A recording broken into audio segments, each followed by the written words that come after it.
aquellos acontecimientos. El estridor de las armas.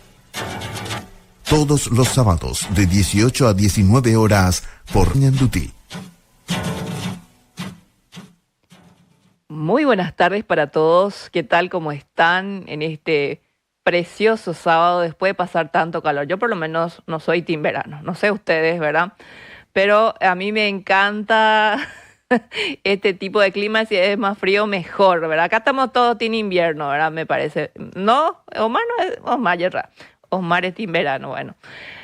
¿Cómo están todos? Bienvenidos al Estridor de las Armas, este espacio de historia. Hoy vamos a analizar cómo podemos recuperar nuestro patrimonio material histórico que se exhibe en el Museo de Río de Janeiro en Brasil, específicamente los pasos dentro del derecho internacional público que existen espacios para recuperar, por ejemplo, nuestro cañón cristiano.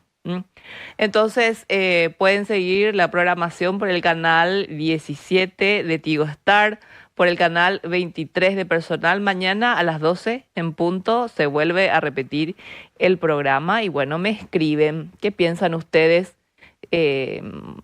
sobre este tema que el Brasil no devuelve nuestras pertenencias.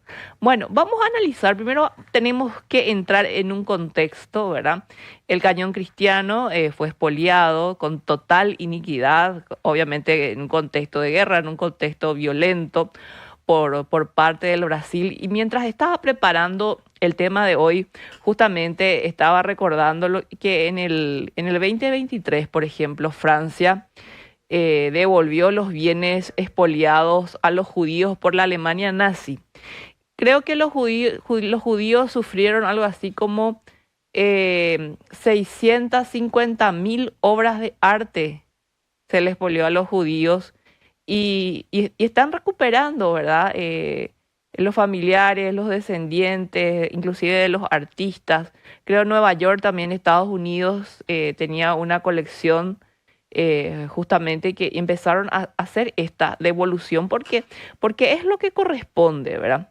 Obviamente mucha gente puede decir, bueno, pero el cañón cristiano no es una obra de arte, puede ser considerada como una suerte de botín o de trofeo de guerra. Bueno, para eso vamos a hablar y hacer las aclaraciones necesarias, ¿verdad? Sí, hoy en día podemos considerar que un sector de la población paraguaya quiere el cañón cristiano de vuelta aquí en nuestra casa.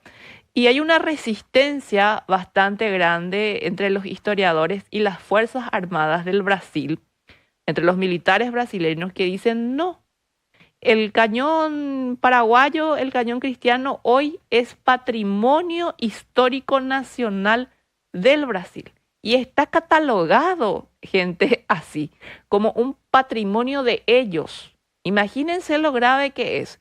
Nosotros deberíamos de pedir la descatalogación, ahí está en pantalla el cañón cristiano, porque los brasileños no es que solamente nos robaron y nos quitaron el cañón cristiano, sino que también generaron una ley a través de su Congreso y lo declararon su patrimonio nacional. Esto es una locura, es verdad. Bueno, entonces obviamente que tenemos que remitirnos al Tratado Secreto de la Triple Alianza, ¿verdad? Porque en los artículos adicionales de este tratado habla exactamente que los aliados podían recurrir a tener estos trofeos de guerra y botines de guerra. Es decir, estábamos hablando básicamente de una guerra de rapiña. Y no es que solamente se rapiñó o se robó Asunción, sino fue saqueada absolutamente toda la República del Paraguay en esta guerra. Y dicen los brasileros, bueno, ustedes quieren su cristiano, pero ustedes tienen un barco brasileño en Vaporcué. Algunos pronuncian Anambaí, otros Anambaí, ¿verdad? Mi portugués no es muy bueno, ¿verdad? Y dice que si hay un intercambio, ¿verdad?, se podría potencialmente devolver el cristiano. Y yo creo que el Brasil debería de tener ese gesto con Paraguay para fortalecer y como un gesto para mejorar nuestras relaciones internacionales. Bueno, ¿Qué es lo que dice el tratado secreto para recordarles nada más? Antes de ponernos a hablar, por ejemplo, de las características del cañón cristiano, ¿verdad? Mucha gente viajó justamente a Río para poder mirar el cañón cristiano, pero no solamente tienen el cañón cristiano. Creo que hay como otros 200 cañones que pertenecían a la Armada Paraguaya, que tienen, por supuesto, el sello de la República del Paraguay y están en exhibición, ¿verdad?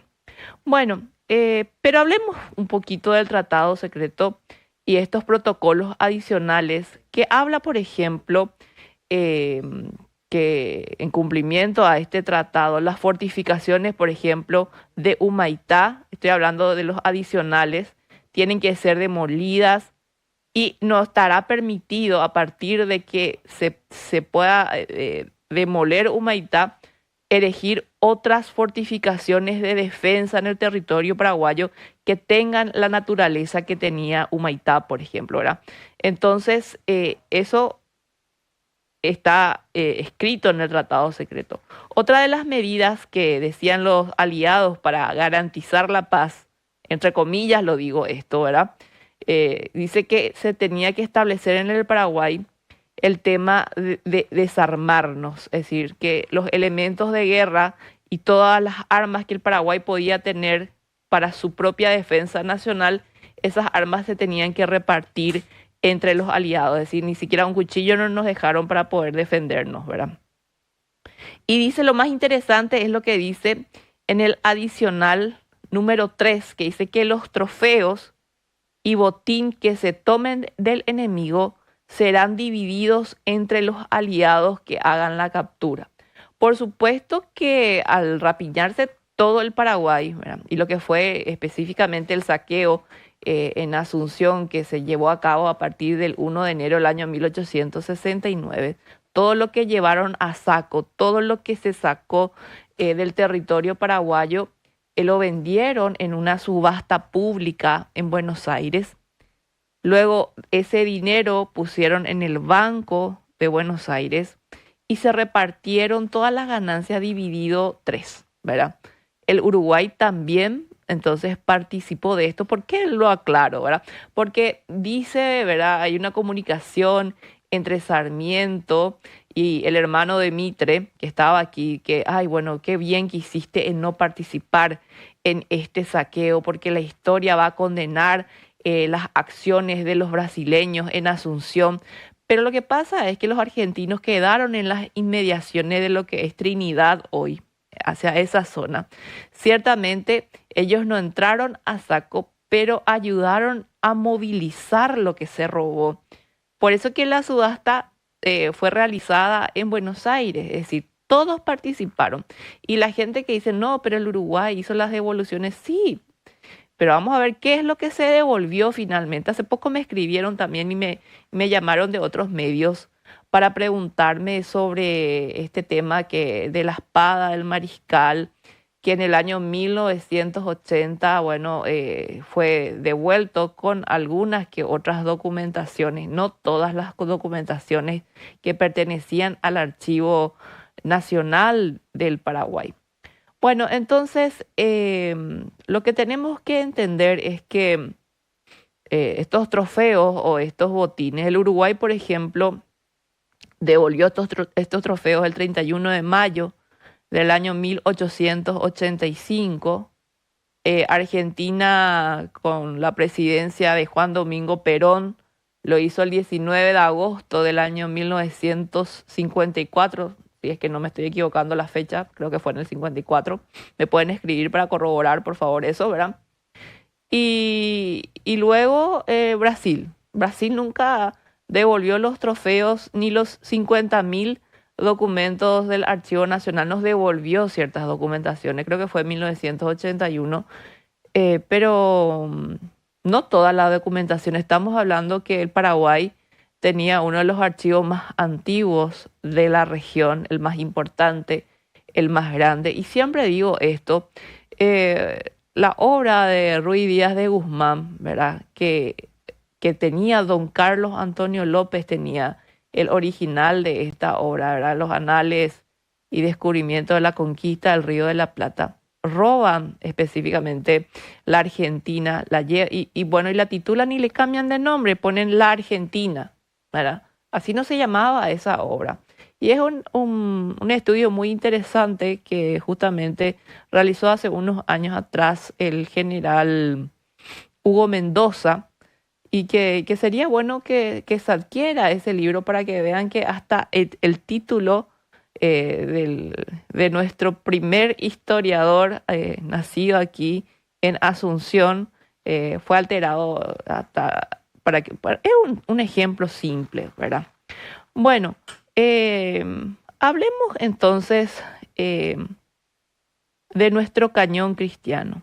Escuché que muchos historiadores, algunos difusores culturales, ¿verdad?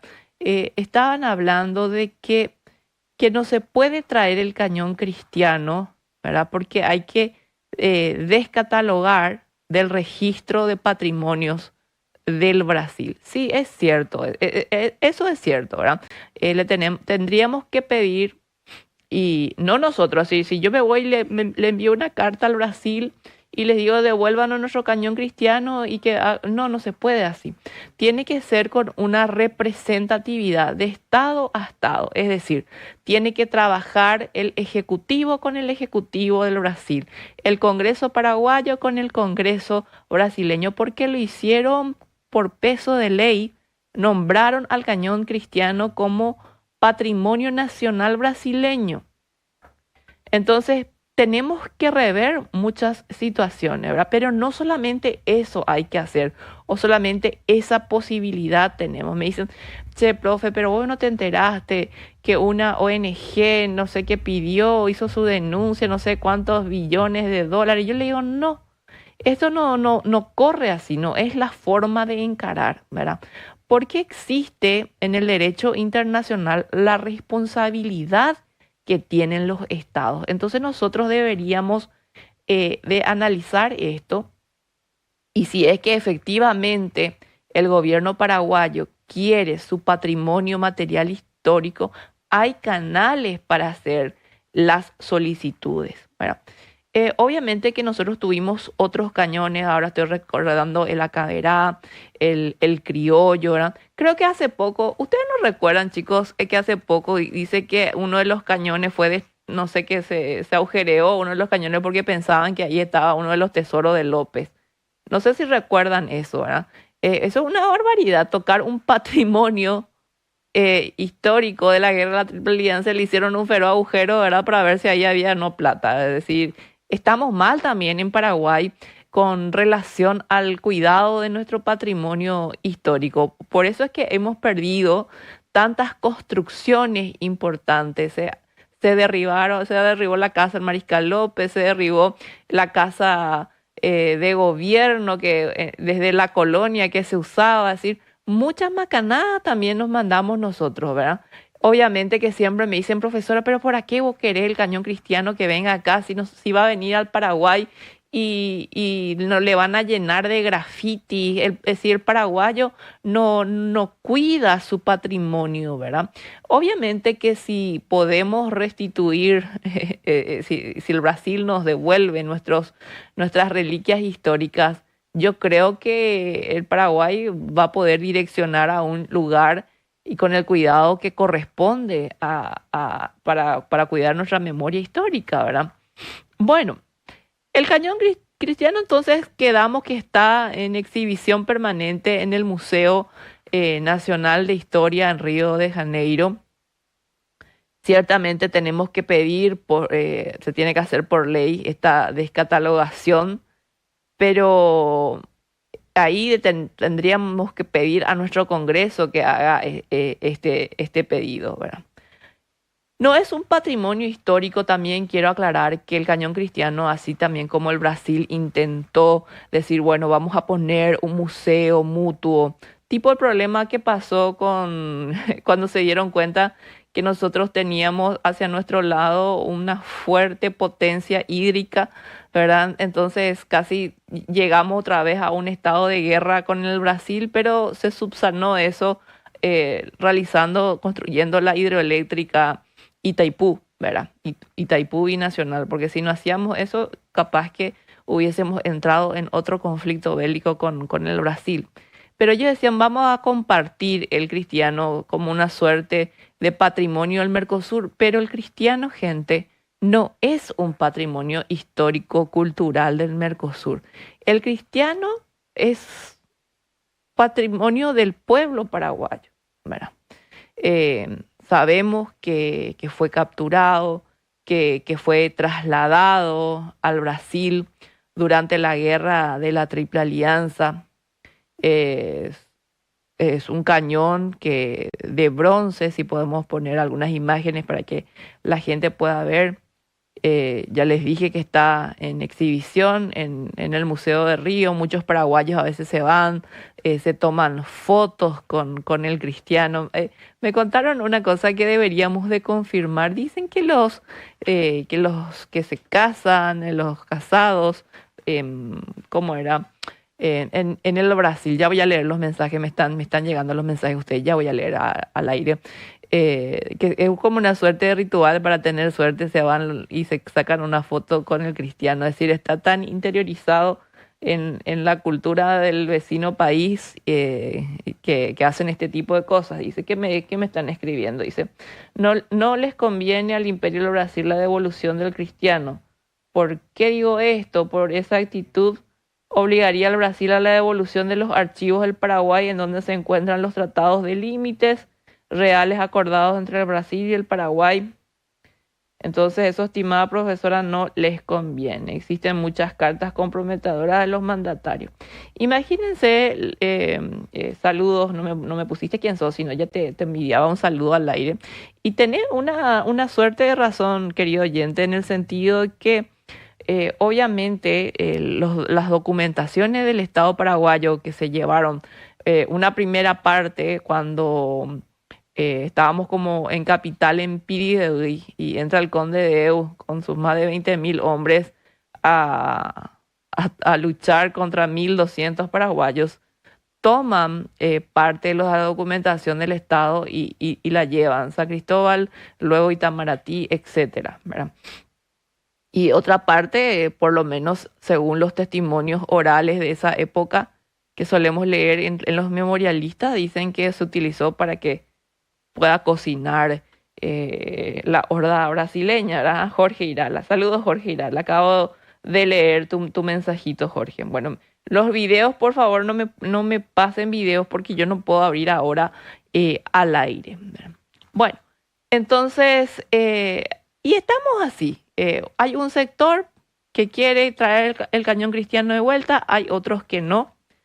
¿Y por qué se llama el cañón cristiano? Porque fue construido con el metal de campanas de la iglesia, ¿verdad? Bronce, dicen algunos, ¿verdad? El cañón cristiano tiene este valor histórico, tiene un valor cultural muy importante, muy significativo para nuestro país. Muchas personas me dicen, cuando yo voy al museo en Río de Janeiro, me pongo enfrente al cañón cristiano, profesora, me cuentan así sus experiencias y veo el orgullo en la expresión de ese cañón de todo un pueblo, ¿verdad? Entonces, vamos a empezar a definir qué es un patrimonio histórico. ¿A ustedes qué les parece que es un patrimonio histórico? Y me dicen acá, a ver, dicen, ¿para qué, profesora, querés que vuelva acá si van a vender como chatarra? Me dicen. Bueno, y entonces sí, no creo que el cristiano se venda como chatarra, ¿verdad? Porque es un cañón bastante imponente. Y creo que hoy en día el paraguayo ya tiene una suerte de conciencia del cuidado de su patrimonio. Por lo menos eso es lo que se ve. Bueno, espero, por supuesto, que si tenemos la oportunidad de recuperar el cristiano y otras tantas reliquias paraguayas en manos del Brasil, lo podamos colocar y lo podamos cuidar en un lugar, porque nos pertenece a todos, ¿verdad? Brasil cree luego que el Paraguay es propiedad de ellos, dice un oyente.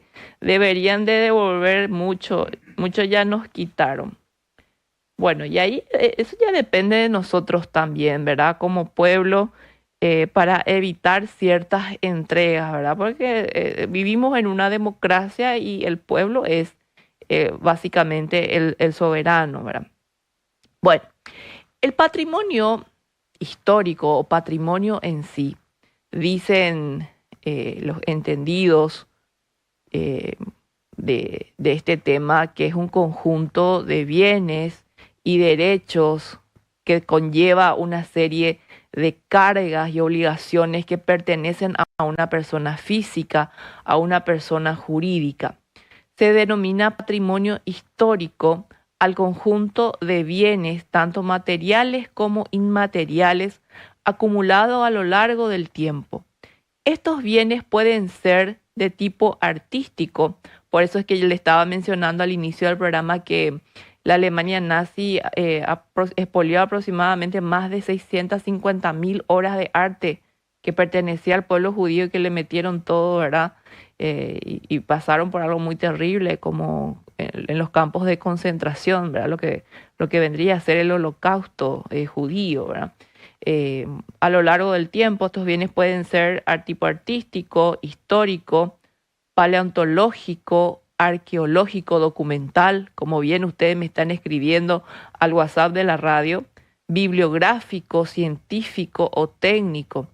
Esta diversidad del tipo de bienes que comprende explica que últimamente el término tienda a sustituirse por el de bienes culturales. Bueno, podríamos decir entonces, sin equivocarnos, patrimonio histórico, o podríamos mencionarlo también como un bien cultural. Aceptación más reciente y de uso internacional.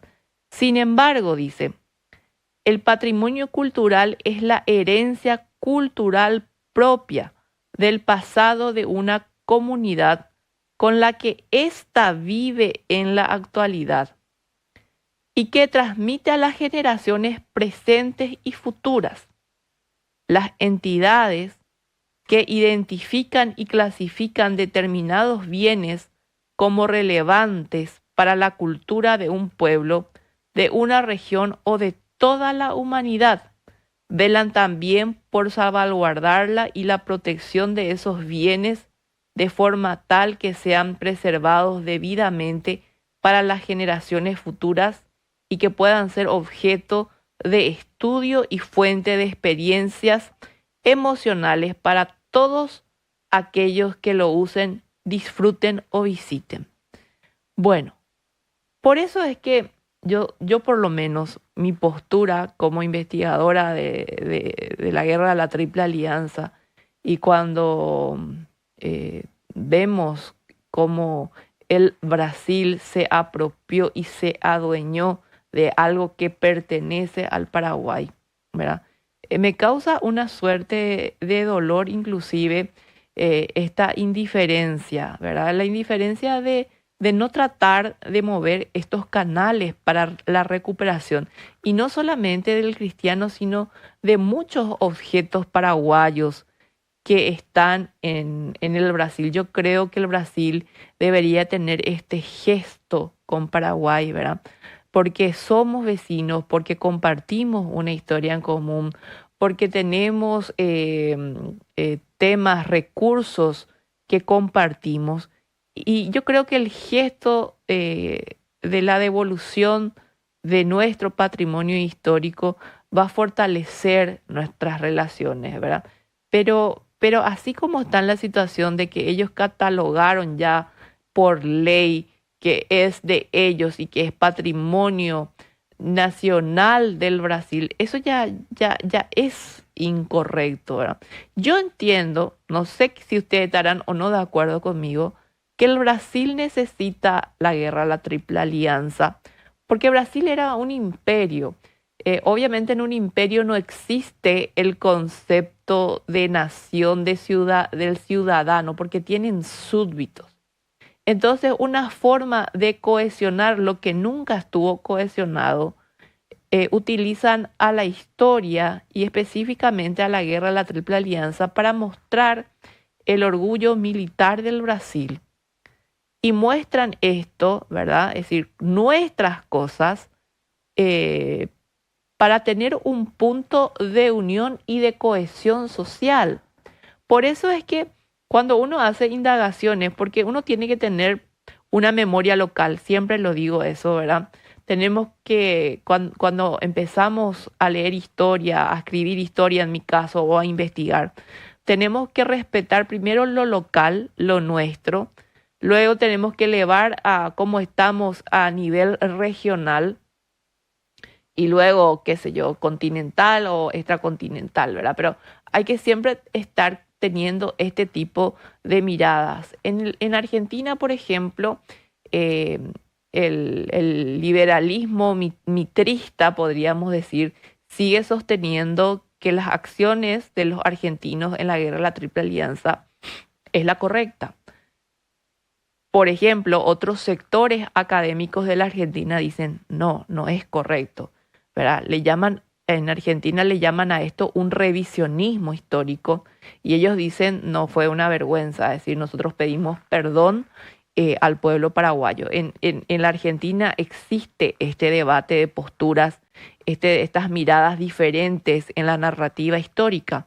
En el Uruguay también existe esa apertura, es decir, inclusive podríamos tener un consenso académico bastante interesante a través de investigadores, se podría hacer eso.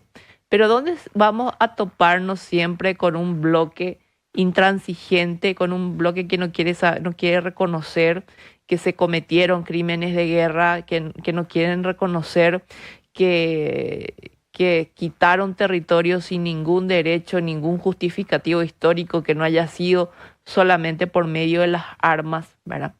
Entonces, ese choque vamos a tener siempre con el Brasil. Recuerdo, ahora les voy a contar una anécdota personal, que cuando en el Parlasur, en el 2022, se estaba analizando los crímenes de guerra y participaron todos los países beligerantes, ¿verdad? Es decir, con representaciones de sus académicos para hablar y debatir y tratar de tener un consenso en común, ¿verdad? Porque la historia regional es una historia que debe ser tutelada, ¿verdad? Así como las historias locales tenemos que estudiarlas a plenitud y con total objetividad, la historia regional es algo que debe ser tutelada por los académicos, ¿verdad? Y recuerdo que el Brasil no participó, ¿verdad? No quiso enviar, no les dio, porque se metió las Fuerzas Armadas del Brasil en esto y prohibió que sus académicos que querían venir a presentar una ponencia, recuerdo bien que la ponencia que querían presentar estaba relacionada con los esclavos, porque los famosos voluntarios de la patria, que en mayoría eran esclavos, ellos cambiaron las cadenas por el fusil, pero a cambio tenían que acceder a su libertad. Y sabemos que al término de la guerra de la Triple Alianza, la libertad no fue tan inmediata en el Brasil. El Brasil fue uno de los últimos pueblos en abolir la esclavitud. Bueno, vamos a ir a una breve pausa, si les parece, ahí en televisión, David Hammer, y luego volvemos y continuamos con los pasos que deberíamos de seguir para recuperar nuestro patrimonio histórico. Volvemos enseguida. Estás escuchando El Estridor de las Armas con Noelia Quintana por Ñandutí. Conectamos tu marca con todo el país. Con una cobertura radial de más de 130 kilómetros a la redonda, 1.300.000 seguidores en redes sociales, 46 millones de impresiones mensuales, 11 millones de visualizaciones y más de 100.000 transmisiones en vivo. Presentes en los dos sistemas de cables más grandes del país, Canal 17 de Tigo y 23 de Flow, y los sistemas de cables más importantes del interior. Somos un medio multiplataforma, con una audiencia sólida y en constante crecimiento. ¿Listo para que tu marca llegue más lejos? Contactanos al 218-6000 y al 0962-310-823.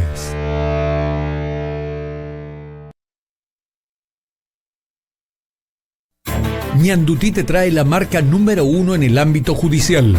El Observador de Ñandutí toma el control de tus noches con los detalles que no encontrarás en ningún otro lugar. Carlos Benítez, Perla Silguero y Elvio Franco lideran un análisis único relevando lo que se cuenta y no se cuenta en los pasillos de los tribunales. No te pierdas El Observador de Ñandutí, de lunes a viernes de 20 a 21 horas por Radio Ñandutí 1020 AM, Canal 17 de Tigo, Canal 23 de Flow, Radio en Burucuyá de Pedro Juan Caballero y todas nuestras plataformas digitales. El post virtual A las 19 horas.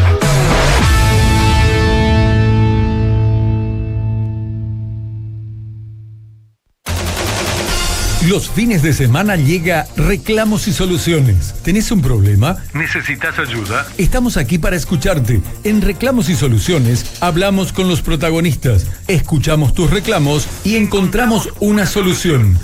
Los sábados con la conducción de Domiciano Pereira y los domingos con la de Santi Monte, de 5 a 7 de la mañana por Ñandutí y todas sus plataformas. Ñandutí. Ñandutí, tu primera fuente de información. El estridor de las armas, con la conducción de la historiadora Noelia Quintana por Ñandutí.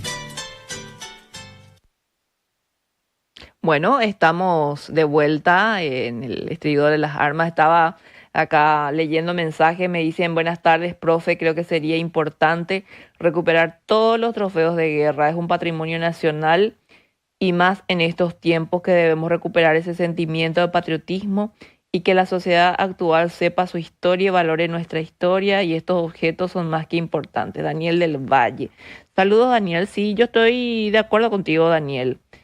A ver qué me dice, inclusive, ¿qué tal, doctora? En el libro de Efraín Cardoso se cuenta sobre la batalla de Costañú, que fueron tomadas las carretas con todo tipo de objetos.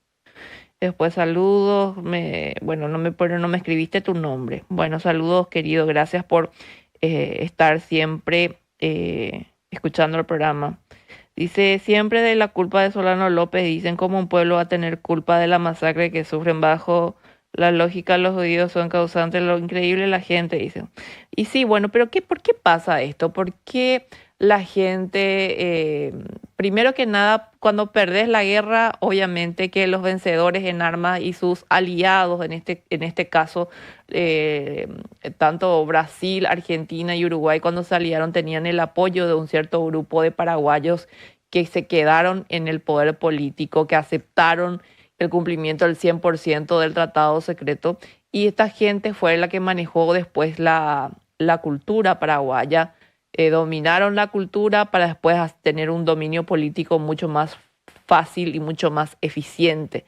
Y por supuesto que la historia fue tergiversada, la historia real del Paraguay fue tapada, ¿verdad? Y por eso es que hay gente que considera que el Paraguay fue el país agresor y que Francisco Solano López tuvo la culpa, cuando esto no fue así.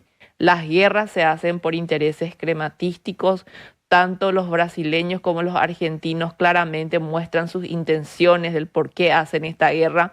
Una guerra para tener un dominio territorial, para tener un dominio político en el Paraguay, para neutralizar el Estado paraguayo. Y por eso es importante que se investigue a profundidad.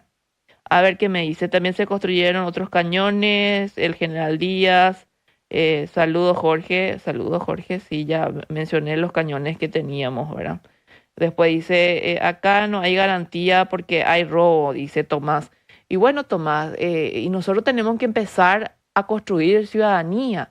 Es decir, no por eso los brasileños se tienen que quedar con otras cosas y vamos a justificar que el Brasil no devuelva lo que pertenece al Paraguay porque acá no controlamos, y seamos nosotros los contralores. Tenemos que cambiar también nuestra mentalidad, o si no, nunca vamos a poder reconstruir nuestra historia si pensamos así. Me vas a disculpar, pero no comulgo contigo. Me siguen mostrando videitos. Bueno, los videos no voy a poder abrir ahora. ¿Qué es un cañón? Vamos a empezar por ahí, ¿verdad?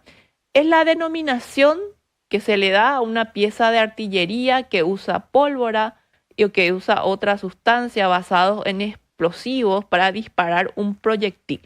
Esa es la definición más simple que encontré de lo que es un cañón. Varían Los cañones varían en calibre, en alcance, en movilidad, en cadencia de tiro, en ángulo de disparo, en potencia de fuego.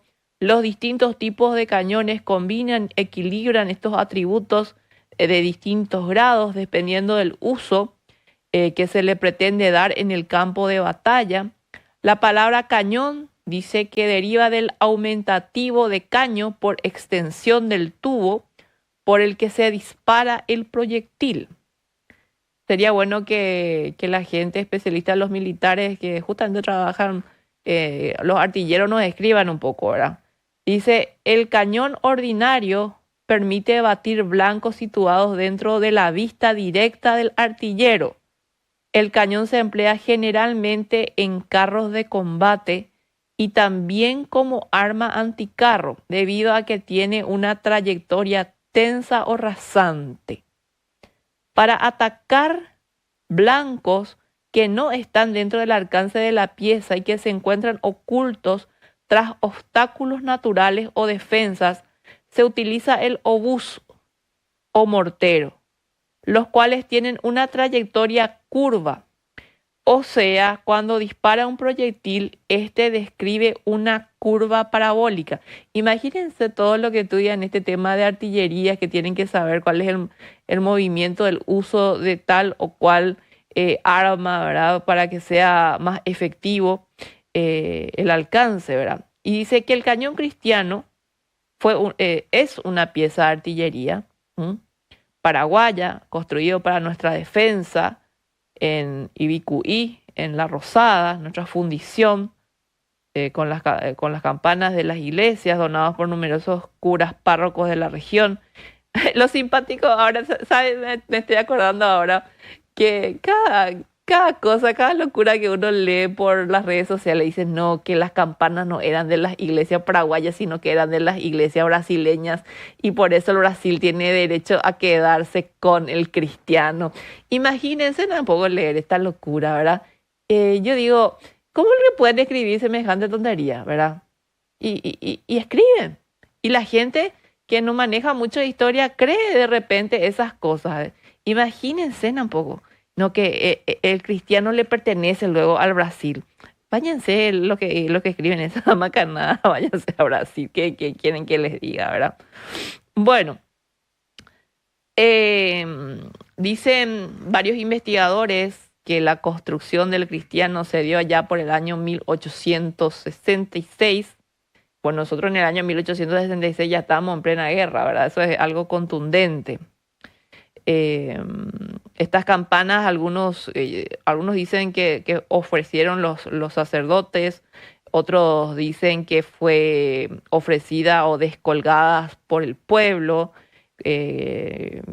Obviamente algunos hablan de regocijo, otros dicen que no fue nada feliz esta situación, que realmente no quedó de otra, que por eso tuvieron que descolgar las campanas para tratar de ver la forma de ayudar a la defensa paraguaya. Algunos hablan de que a través de esto, de que el cristiano esté en el Brasil y no acá en su casa, es como que le ultrajan de cierta forma a la iglesia paraguaya. Obviamente que yo estoy, como investigadora, tengo que leer todo, es decir, todas las interpretaciones sobre el cañón cristiano, ¿verdad? Dice que mientras que es un ultraje que estén en el Brasil para la propia iglesia, ¿verdad?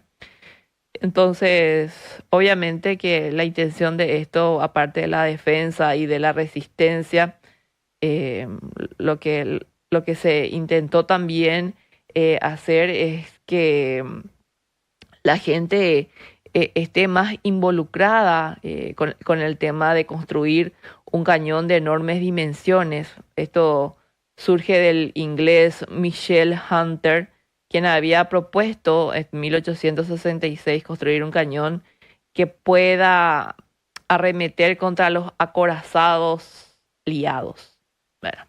Bueno, esa era la cuestión. Ese era bueno, hay varios objetivos, ¿verdad? Sobre el cañón cristiano. Bueno, ahora nos podemos preguntar, ¿y cómo vamos a recuperar nuestro cañón? Obviamente que el público está dividido. Otros dicen sí, vamos a recuperar, según lo que estoy leyendo acá, lo que ustedes me están escribiendo. Y otros dicen no, no vamos a recuperar, déjenlo más ahí. A ver, me está escribiendo Gustavo. ¿Qué me dice Gustavo? Gustavo dice excelente, profe. Después que dice tiene también el mismo valor patriótico, el tacuarí para ser reflotado. Después dicen, hay muchas cosas que están un día. Ya estuvimos hablando con muchos especialistas, con buzos y todo esto, ¿verdad? Pero dicen que hay una ley también que no se les puede sacar. Bueno, profe, en nuestro país le falta institucionalidad. Se tiene que cambiar la Carta Magna. ¿Pero por qué vamos a cambiar nuestra Constitución? Lo que yo creo que a nuestro país le hace falta es gente que conozca más historia y no solamente vamos a criticar al sector que está en la política, ¿verdad? Tenemos que hacer un reconocimiento y un mea culpa todos nosotros, ¿verdad? ¿Cuál es el interés que nosotros le damos a la historia en nuestra vida? Bueno, ¿qué dice? El manejo de la política exterior de la República del Paraguay, escuchen esto, conforme a los mandatos de la Constitución Nacional, está atribuido al Poder Ejecutivo a través del Ministerio de Relaciones Exteriores, escuchen esto, que cada vez ellos puedan trabajar de una forma más comprometida con la inserción de nuestro país en el concierto de las naciones. Eso es algo que tenemos que hacer. Y a través de este posicionamiento, dar impulso a todas las acciones orientadas al bienestar del pueblo. Esta institución del Estado debería de asumir el compromiso por el respeto a los derechos humanos, a la convivencia pacífica, a la cooperación y el relacionamiento internacional en igualdad jurídica con los demás estados. Todo ello con el irrestricto reconocimiento de nuestra soberanía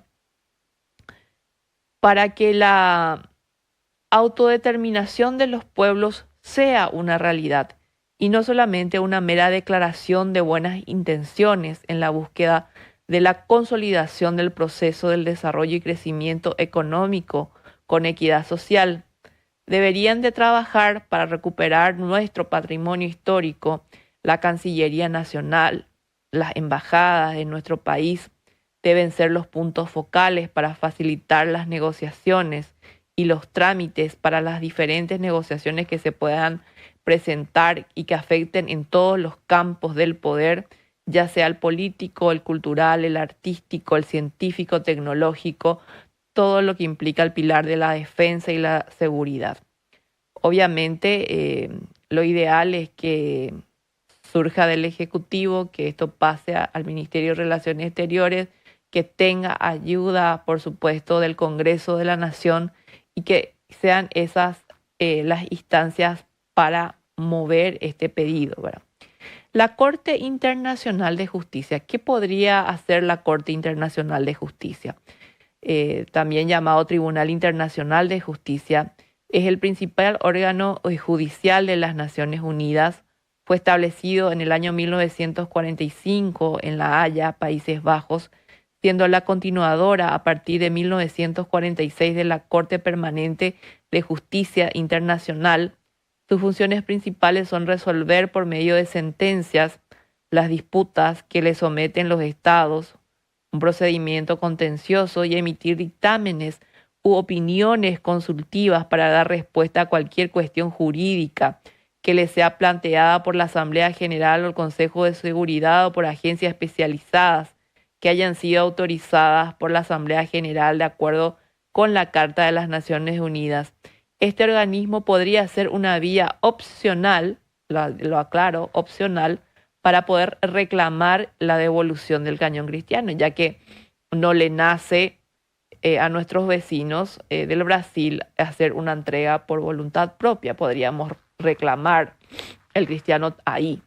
La UNESCO también creó en su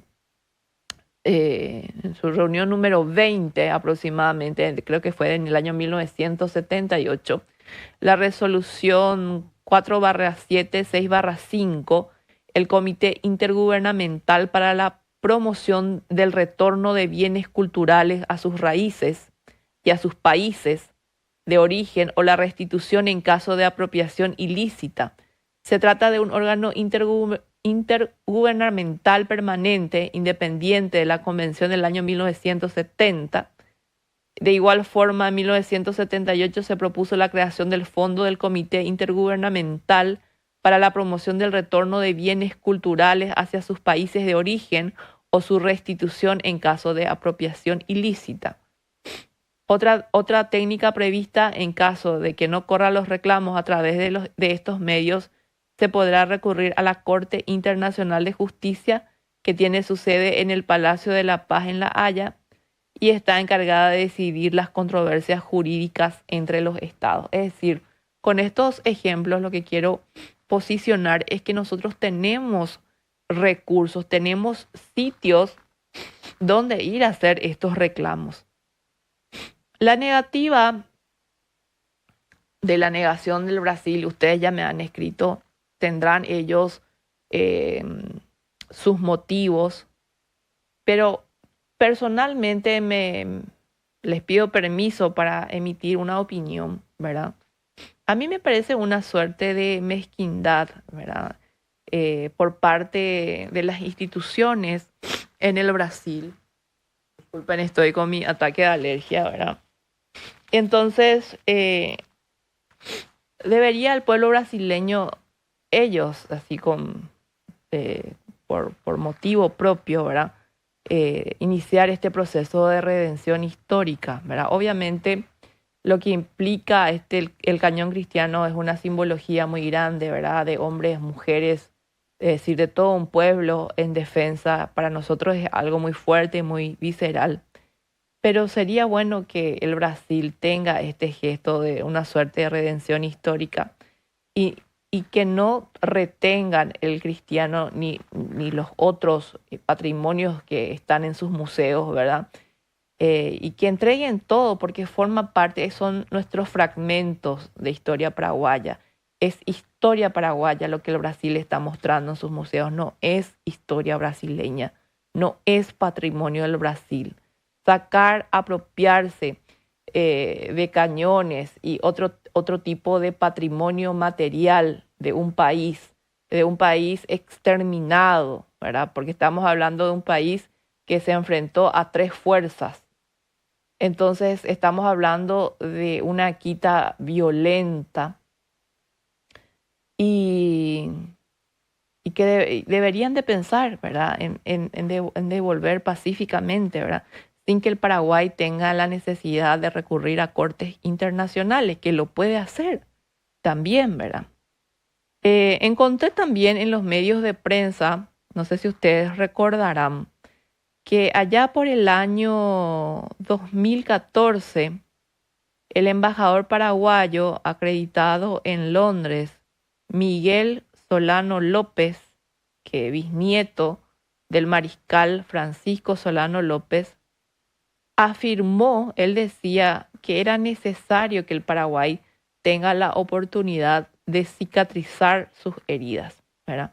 Obviamente que si uno no conoce su historia a profundidad, no va a entender por qué este embajador estaba hablando de una cicatriz o de una suerte de herida abierta, ¿verdad?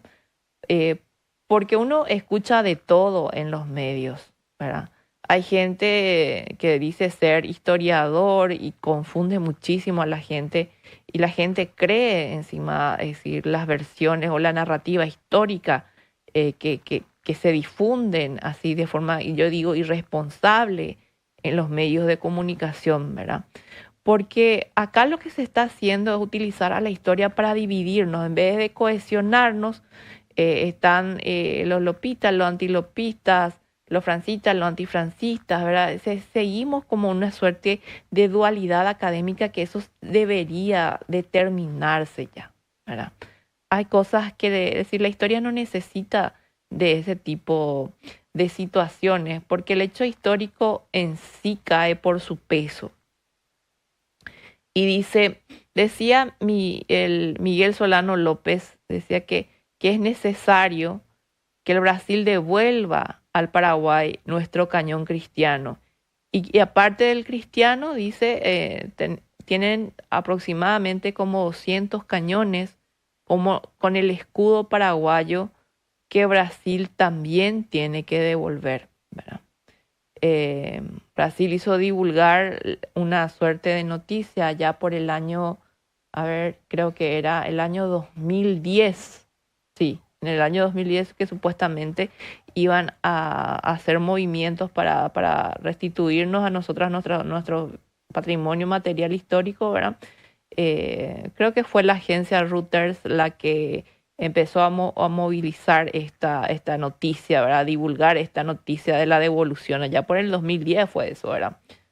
Bueno, la cuestión es que esto jamás se concreta, ¿verdad? Nosotros seguimos... ¿qué me dicen acá? Esperen que... Profe, yo estoy convencido que vamos a recuperar nuestro patrimonio y también las tierras. El tema de las tierras es muy difícil. ¿Para qué vamos a hacernos idea? Es más viable que nos entreguen nuestro cañón, aunque es difícil, ¿verdad?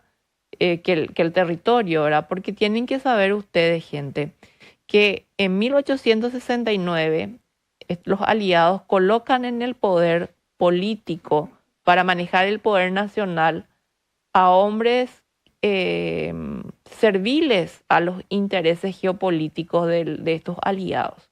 Es decir, Bedoya, Loizaga, Rivarola, luego los constituyentes, se aplicó la Constitución del 70 y todos los gobiernos de las últimas décadas del siglo XIX, ¿verdad? Eran gente que estaba serviles a los intereses de estos aliados.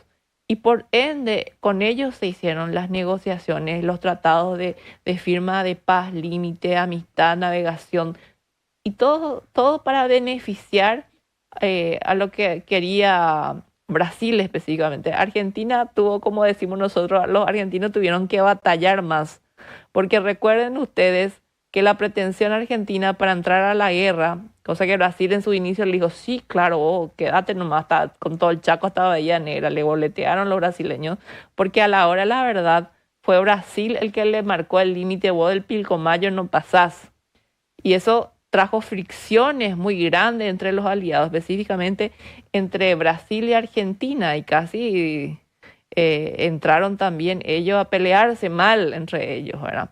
Bueno, pero eso sería tema para otro programa. Dice, bueno, no voy a leer lo que le escribiste a los brasileños, porque eso no se dice al aire, ¿verdad? Desde Belén me están escribiendo César Zarza, no seas malvado. Me hacen reír su mensaje, dice... no requiere negociaciones, requiere hombres de valor y patriotismo. Sí, en una primera instancia sí, se requiere para hacer este tipo de pedidos formales a otros estados, obviamente que se requiere de valor y que se requiere de patriotismo, un cariño, un compromiso muy grande con la patria. Sí, es cierto, pero se necesita también del tema de la negociación de la Cancillería, de las negociaciones con nuestro Congreso. Se necesita eso, es decir, no es suficiente el patriotismo, tiene que ser acompañado por las instituciones del Estado. Y este cañón representa la auténtica defensa del pueblo paraguayo en una guerra desigual. Gustavo Díaz, me imagino, ¿verdad? Gustavo.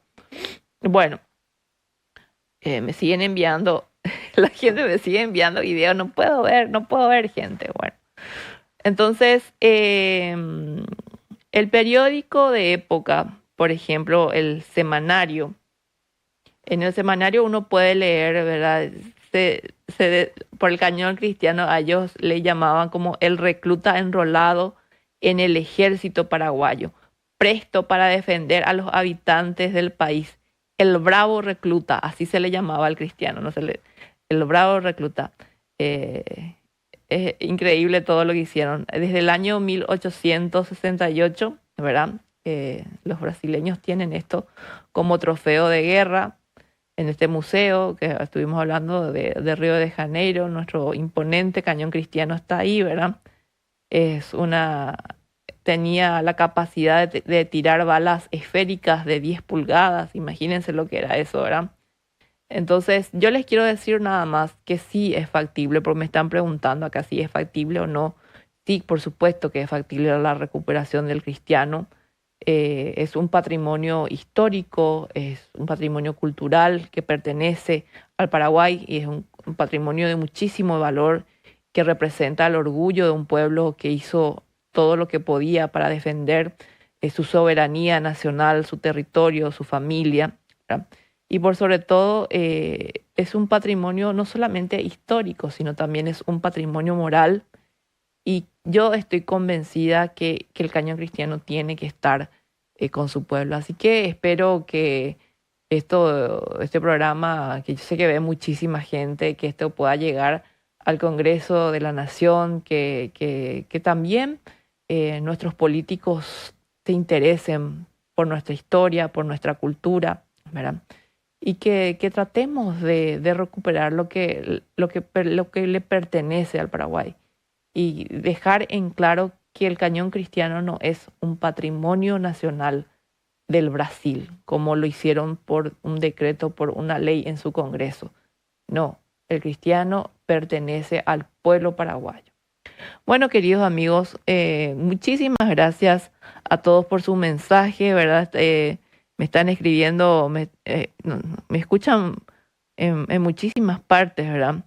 Se podría intentar cambiar por el cristiano. Hay algunos elementos que tenemos del Brasil y por supuesto que sí. Y para eso es importante la negociación. Bueno, gente, que tengan un buen sábado. Me olvidé de traer el libro. Hoy quería traer el libro, pero me olvidé. Bueno, prometo traer libros para sortear el próximo sábado, así que nos encontramos aquí con más historia. Vamos a estar hablando un poco sobre el doctor Francia también. Se acercan las festividades patrias y creo necesario hacer algunas aclaraciones. Bueno, que tengan todos un buen fin de semana y qué sé yo, hagamos algo entre todos, ¿verdad? Para recuperar a nuestro Cañón Cristiano. Bueno, un abrazo a todos. Nos encontramos el próximo sábado. Esto fue El Estridor de las Armas, con la conducción de la historiadora Noelia Quintana. Hasta el próximo sábado de 18 a 19 horas por Ñandutí.